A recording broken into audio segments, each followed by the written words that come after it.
Om Purnamadaha Purnamidam Purnat Purnamudachyate Purnasya Purnamadaya Purnamevavashishyate Om Shanti Shanti Shanti.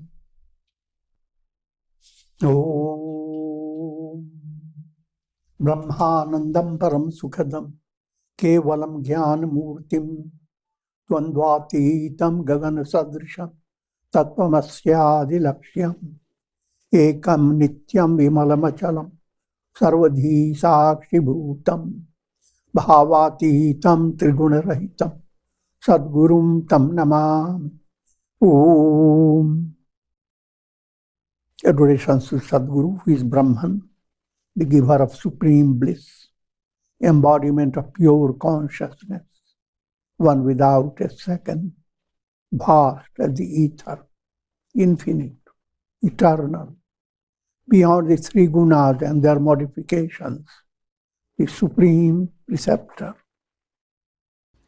Yoga Vasistha, Nirvana Prakarana Purvārdha, section 104.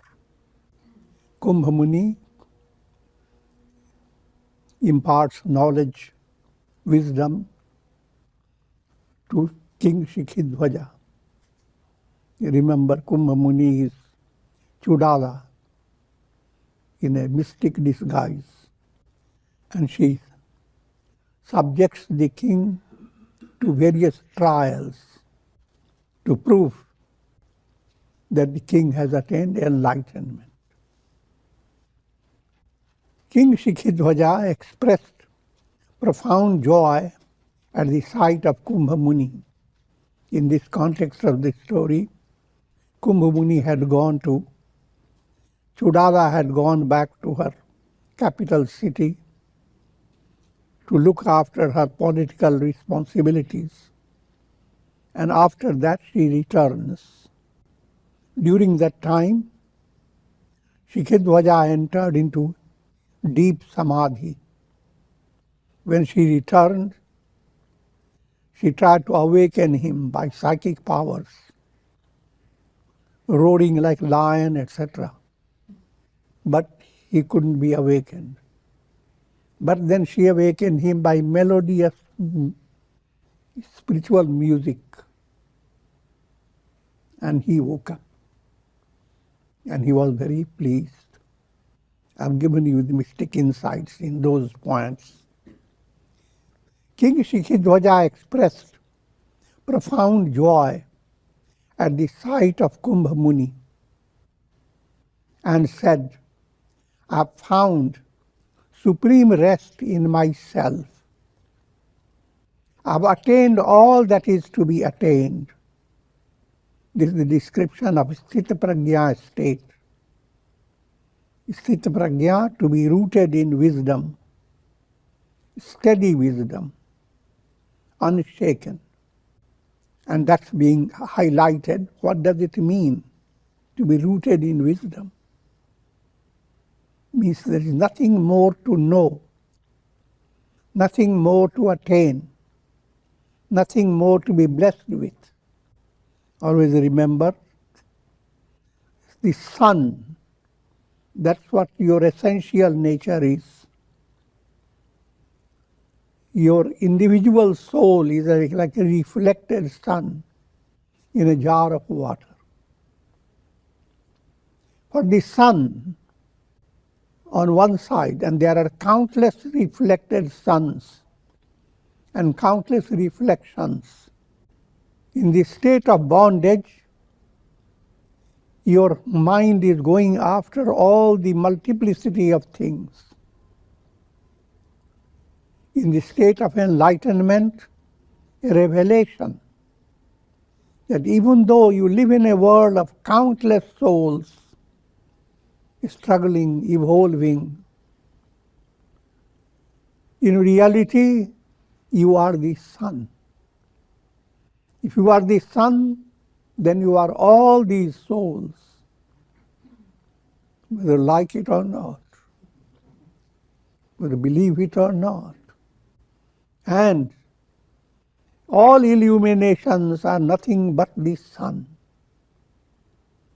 That type of revelation puts an end to all cravings, fulfills all desires, leads the soul to Satchidananda, existence, knowledge, bliss, absolute. So with this in view, we continue. Now my enlightenment is not dependent upon any spiritual instruction. I have abandoned all that was to be abandoned.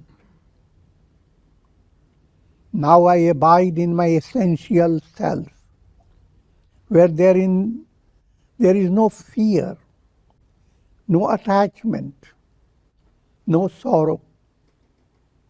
I am established in this self that is as vast as the ether and beyond all mental concepts. Section 104. Kumbha Muni plans to test the firmness of King Shikhidwaja's realization. King Shikhidwaja and Kumbha Muni sported in the forest like a pair of swans.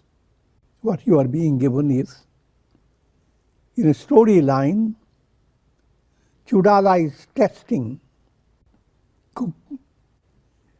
Shikhidwaja. She is not satisfied. She wants to give complete test. But go beyond the story. No one will be enlightened unless the divine plan puts the person to countless tests. So, Chudala is representing the divine plan, God's mission. However, we continue with the storyline. What type of tests he wants to give to him? Tests of positive and negative type. Positive means presenting very joyous situations, leading him to wonderful places, and also presenting adverse situations. And Shikhidwaja remains calm, unaffected by the changing circumstances. Then at the advice of Kumbha Muni, they roamed through wonderful sights and spectacles of nature. Together, they adored deities and departed souls. All this also you are being given, that to be enlightened doesn't mean that you become free from your daily duties. If you have been a worshipper, you will continue to worship. You had a certain style of sadhana, you will continue to follow it. Must realize a practical reality. A sage in an enlightened state, that state cannot be described. He is totally Brahman, the absolute. But in his physical appearance, he follows all the laws of the earth. And he is as normal as anybody else. Only his normality is different in how does he experience things. He does not allow the earthly sentiments. Earthly sentiments remain like little waves.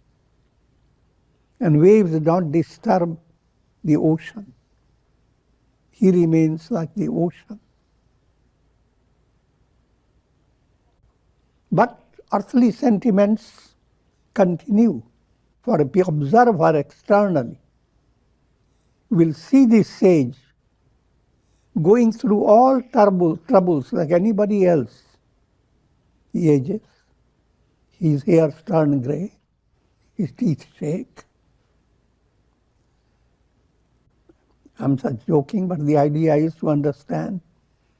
He can have cancer, he can have diabetes, He can have viruses. He can have all types of troubles. He may work out a miraculous cure for himself. And though cured, he may be subjected to crucifixion, subjected to trial given by people or wicked personalities. All this is possible. But no matter how things happen, led by anicca prarabdha, as I have explained, prarabdha operates in three ways. Things that are very pleasant, agreeable, and that's that which is very pleasing to your own mental process. Then people around you, friendly people, persuade you to do things which are delightful to you, called parecha prarabdha. And prarabdha, that is anicca, things that are not agreeable to your body. You have to go through austerity, suffering, with patience and endurance. So all these things occur in a sage. But in his deeper level, he remains rooted. Together they adored the deities and departed souls. Also the sages continue to perform ritualistic stage of worship. Sometimes not for their own benefit, for setting an example to others. Together they ate roots and fruits. At times they lived devoid of all comforts, sleeping on hard ground and wearing meager clothes. At times they lived in prosperous conditions, decked with beautiful clothes and dining on sumptuous food. In all conditions, they continued to maintain a poised mind. Sages allow their prarabdha karma, fructifying karma, to continue to bear its fruit. But they are untouched by the prosperous and adverse conditions caused by their prarabdha. They abide in equal vision. Seeing him so balanced in different conditions of life, Queen Chudala was immensely pleased. However, she wanted to test the state of his subtle desires. The Chudala focuses her attention on testing the vasana level. Has he purified his vasanas? And presents before him amazing trials. However, she wanted to test the state of his subtle desires. Having a plan in mind, she kept the form of Kumbha Muni and said to the king, "O king, today I must attend the royal court of Indra in the heavenly world. All sages are invited to attend a heavenly festival. Therefore, I must depart from you. However, please stay in this forest and await my arrival. In the evening, I will be back." So saying, Kumbha Muni presented a bunch of flowers to the king to gladden his heart and disappeared. Assuming her royal form, her regal form, she hastened to the royal court, performed her duties, royal duties. During the evening hours, she flew again to the king, but this time, in accordance with her plans, she presented herself as Kumbha Muni with a face darkened with grief. She presented herself with a fictitious story in order to test his wisdom. King Shikhidwaja was surprised to see his guru and friend in a sorrowful state. He asked the cause of sorrow. He expressed surprise that Kumbha Muni had allowed his mind to be ordered by the illusion of the world. Kumbha Muni replied with a voice choked with emotion, like the music proceeding from a broken flute. O king, as long as there is a body, so long the Prarabdha karma continues to place in its different conditions. It is impossible to be absolutely free from the changing conditions of life. However, a sage continues to hold a transcendental understanding of supreme detachment. Kumbha Muni relates a false story. Section 105. Kumbha Muni continued, when I was returning from the heavenly court of Indra, I flew in the midst of various sages who were also hastening to the banks of the Ganges for their evening meditation. Sage Durvasa was among those sages. As he flew through the air, his body was decked with soft blue clouds, and he appeared like a beautiful maiden just for the sake of fun. I said, O sage, you look like a beautiful maiden rushing to meet her husband. This is all false story. But don't be surprised. Every experience that is given to you is a false story. All the dreams that you dream of, no matter how wonderful they appear, they are false story.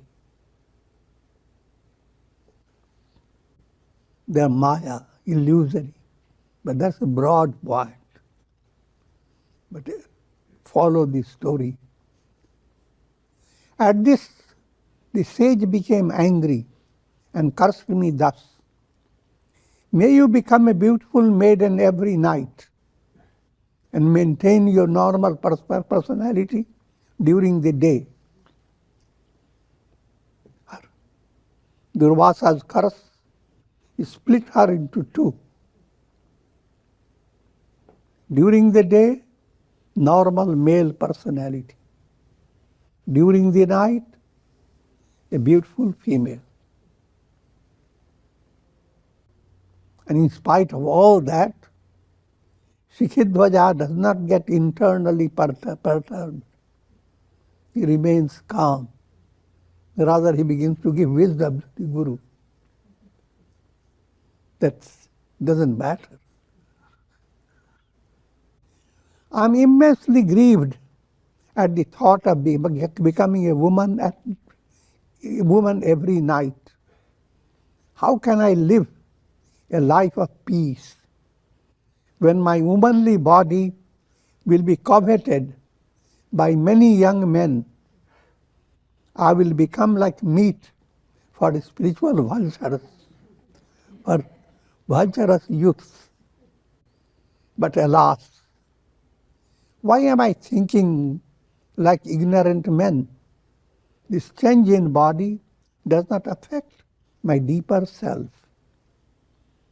The king said, with a spirit of approval, "You are perfectly right, O divine personality. There is no need for you to grieve at a transient change in this illusory body. If enlightened sages were to grieve over such trifles, what would we expect from those who are ignorant?" Shortly, Kumbha Muni was transformed into a beautiful young woman.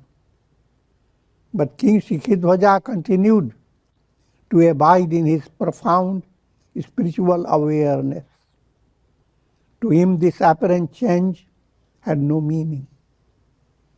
See, it's easy to say, I'm not the body, I'm not the mind. But difficult to face practical changes. I'm not the body, but your finger gets injured, your bone doesn't work. What happens now? You become the body. So we must realize theory is easy, practice is not so easy. In an enlightened state, that internal revelation, I am Brahman, becomes so perfect, unshaken, like a reflected sun realizing I am the sun. Once that revelation has come, now, though the reflected sun will continue to shake in a jar, but at the deeper level, there is absolute freedom. Nothing is happening. To enlightened sage, this apparent change had no meaning. Shikhidwaja continued to be with his friend and guru, who was a male in the day and female at night. Section 106. Kumbha Muni assumes the form of Madanika and marries Shikhidwaja. Now the woman aspect of her is named Madanika. Madanika means lovely enchantress. Shiva Vasistha continued to relate the story of King Shikhidwaja. O Rama, Queen Chudala assumed the form of Kumbha Muni during the day and transformed herself into the form of a lady called Madanika during the night in order to test the maturity of wisdom of King Shikhidwaja. After living in this way for some days, Chudala in the form of Kumbha Muni spoke to the king. O king, every night I am transformed into a lady. As a lady, I must choose a husband and thus fulfill the demand of the female personality that emerges at night. In the three worlds, I do not find anyone equal to you. I have chosen you as my husband. Please accept me as Madanika, as your wife. King Shikhidwaja said, O friend, I do not see any good or evil resulting from entering into this marriage. My mind is equally balanced at all times, showing that one who is enlightened faces all conditions in the spirit of mystic harmony. You remember the statement given by Yoga Vasistha. Patatyangar varshecha vati va malayanile. If burning embers were to fall, or soft, gentle breeze of sandalwood fragrance were to blow, a sage who has attained serenity, he is not shaken. He remains just the same. My mind is equally balanced at all times and in all conditions. I consider the three worlds as my very self. Therefore, please do as you wish. Want to marry me? Marry me. Kumbha Muni said, if that is so, O king, then let the marriage ceremony be performed this very night. Since it is a full moon night and very auspicious for this purpose. We will be married according to the Gandharva method. That again, the ritualistic aspect. This type of marriage is not regular marriage. People fell in love and then they adopted marriage, outstepping all the details of how to get married with marriage sacrament. The sacraments are not done all in detail. Just they get married and then they receive blessings from others. O king, this hill abounds with forests, its trees decked with blooming flowers, and the sky lit up with the moon and stars. They will all witness our marriage. So saying, Kumbha Muni and Shikhidwaja engaged themselves in bringing flowers, preparing an altar, collecting sandalwood. They decorated a beautiful cave and bathed in the Mandakini river. Then they worshipped the gods, forefathers and sages. They themselves did all these rituals. When night fell, Kumbha Muni assumed the form of Madanika and said, I am your wife. My name is Madanika. I bow at your lotus feet. Please accept me as your wife and companion. King Shikhidwaja and Madanika adorned themselves with garland of flowers, and seated in front of the altar, they performed their marriage ceremony in the presence of the holy fire. Section 107. Queen Chudala tests the spiritual attainment of King Shikhidwaja. Madanika is going to create a lover. So same Chudala as Kumbha Muni splits herself in two forms. One is Kumbha Muni, another is Madanika. No, Madanika splits herself in two aspects. One stays as Madanika, another becomes her lover, beloved. Lover and beloved in two sections.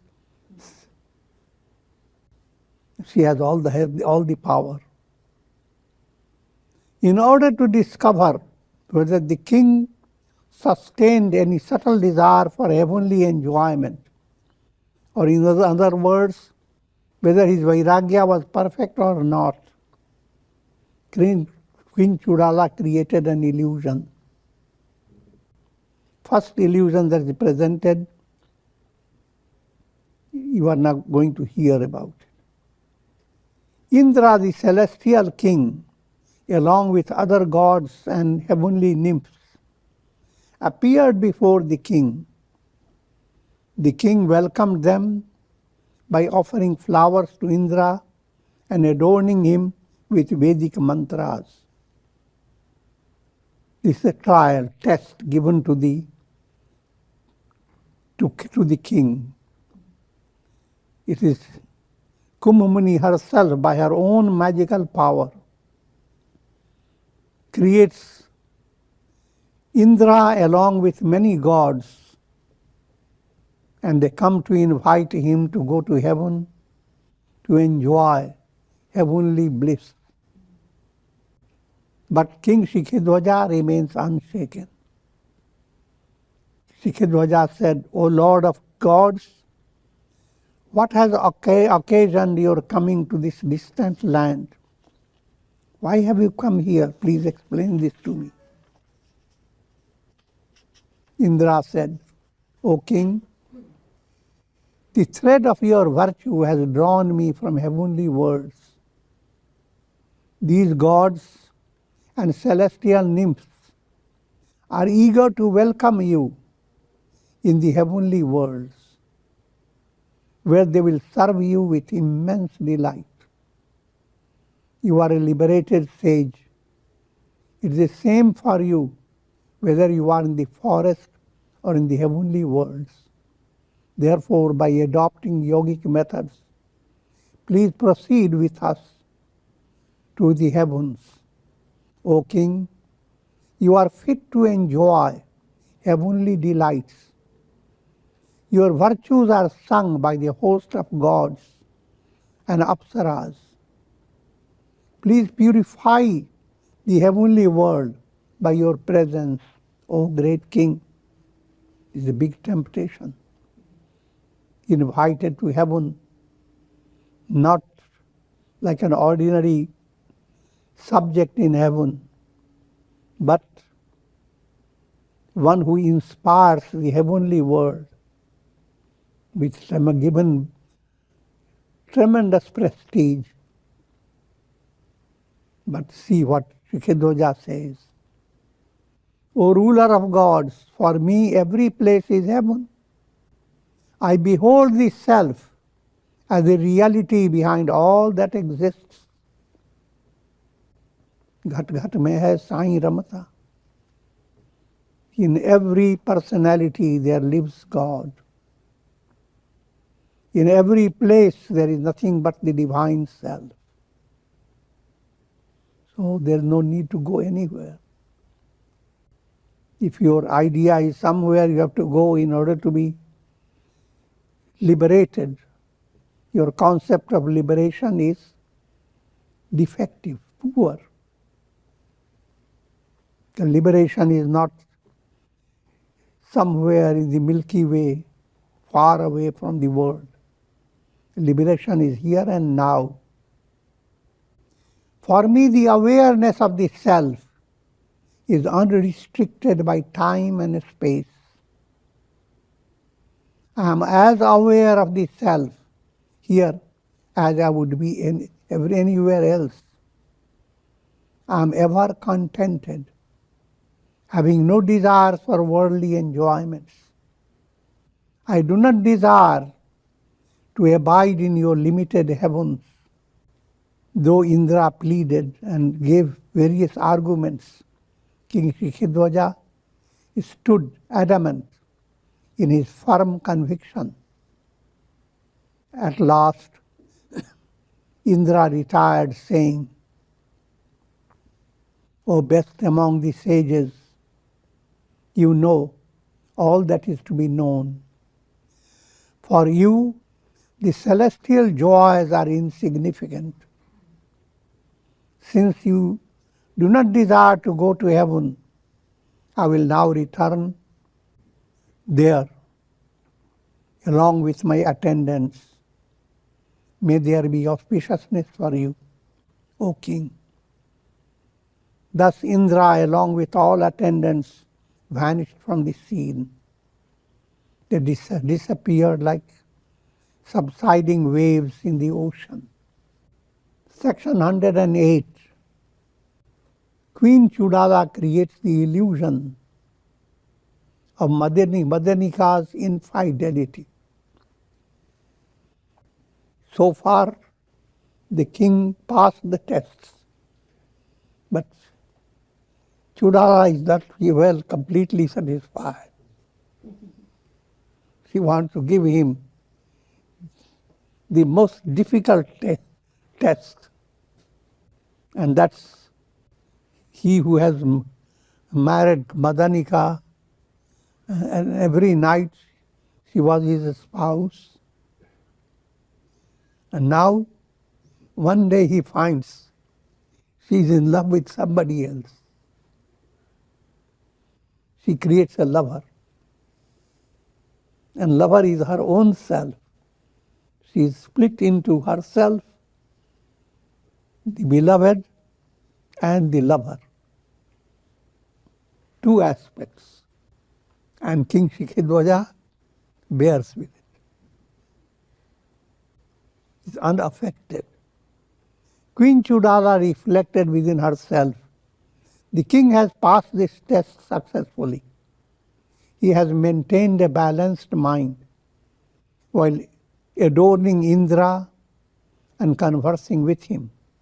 Let me try to create another situation to cause agitation in his mind. Let me see if the king is free from subtle anger. He's trying to test his kama and krodha.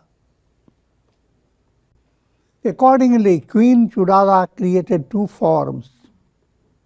One her usual form as Madanika, and the other a handsome young man as her lover. This handsome youth far surpassed the good looks of the king. The king was old. This man was completely youthful. And as Madanika, she enacted the drama of being madly in love with this youth. When the king came looking for Madanika, he saw her immersed in the pleasure of passion. In the presence of the king, Madanika and her lover both appeared terribly frightened. They were in loving relation, and Shikhidwaja appears, and they both feel as if they are frightened rabbits. All this created as test. Nothing is real, but well designed. Keeping a balanced mind, the king said, "O dear one, may you both experience happiness. I am not here to present any obstacle on your path." Thus saying, the king went some distance away. Madanika, with her hair disheveled, her garments in disorder, approached the king, who was seated on a golden rock in a state of a mental withdrawal, his eyes half open. Madanika, bending low with shame and humiliation. Now another false appearance that she has become frustrated with that marriage, with that lover, and that she feels humiliated. Acted as if she repented for what she had done and sought to be pardoned. The king said, "O beautiful lady, did someone cause some disturbance in your pleasant enjoyment? O lady, go to your beloved and live with joy. It's difficult to find well-matched lovers. O lady, I experience no agitation in my mind. Everything is desirable to one person,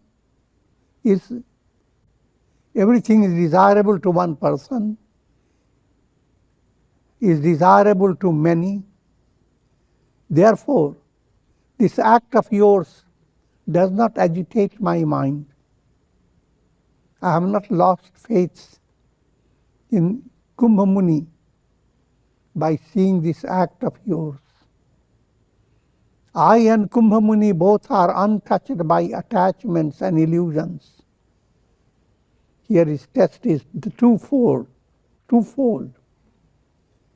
His own wisdom and the wisdom of Kumbha Muni. Though he sees Kumbha Muni coming to that state apparently so degraded, Yet he does not hold a negative view of Kumbha Muni. O great king, whatever you say is right. The mind of a woman is naturally more fickle than the mind of a man. All this is a planned statements. It is nature that is to be blamed.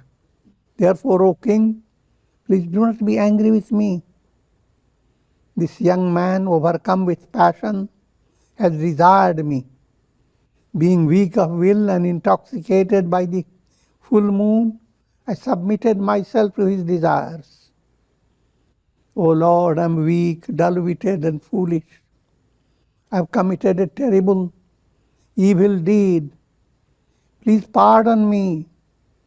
Men of your caliber are always endowed with the virtue of forgiveness.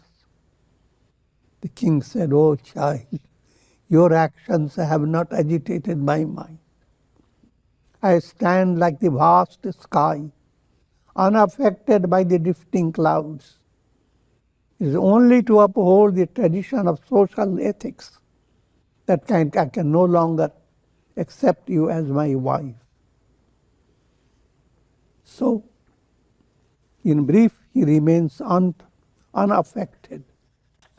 And we will continue all this interesting story through which Sthita Prajna state is being presented. How firm it is, how unshaken. Om